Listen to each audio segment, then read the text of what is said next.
안녕하십니까. 이어서 충북뉴스입니다.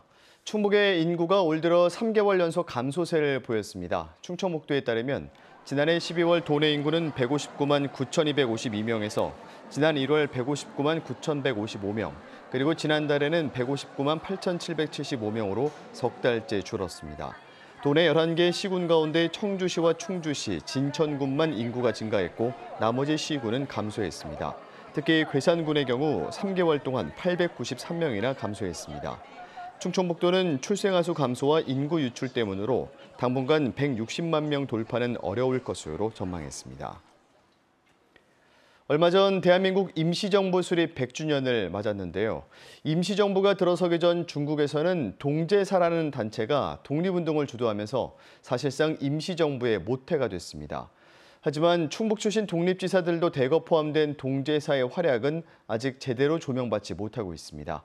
이유진 기자가 취재했습니다.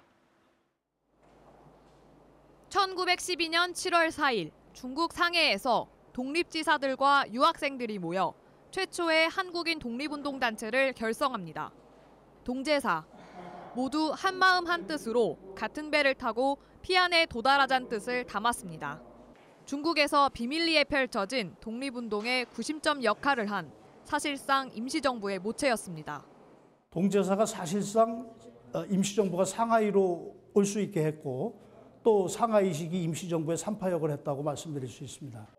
동제사에 참여했던 독립운동가는 300명에 달했지만 현재까지 알려진 사람은 24명. 이 가운데 7명이 충북 출신입니다. 예관 신규식 선생 형제와 단재 신채호 선생, 임꺽정의 저자 홍명희 선생이 대표적인 동제사 요원입니다. 하지만 동제사 창설주역으로 알려진 신규식 선생의 행적은 제대로 알려져 있지 않습니다.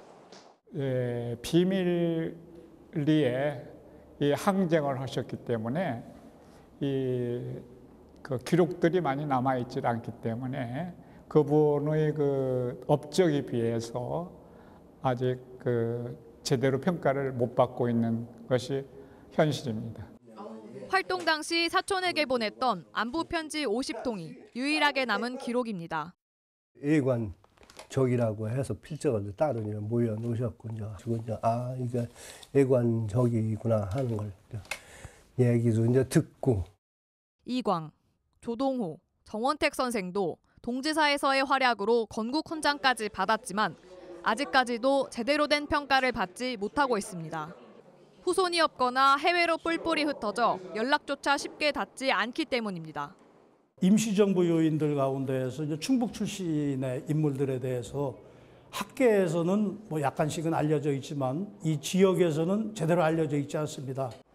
일제의 탄압에 맞서 임시정부의 모태가 된 동제사. 그러나 100년이 지난 지금도 여전히 베일에 쌓인 활약상은 빛을 보지 못하고 있습니다.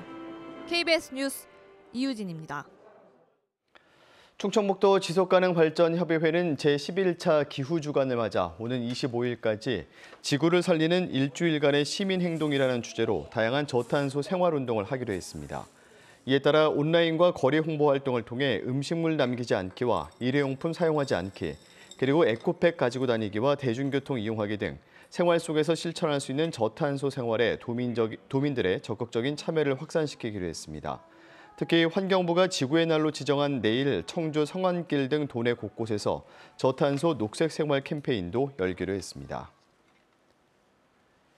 일요일인 오늘 충북 지역 국립공원과 축제장, 유원지는 나들이 인파로 크게 붐볐습니다. 옛 대통령 별장인 청주 청남대에는 봄꽃 축제인 영춘제를 보기 위한 만여 명의 관광객들이 찾았습니다.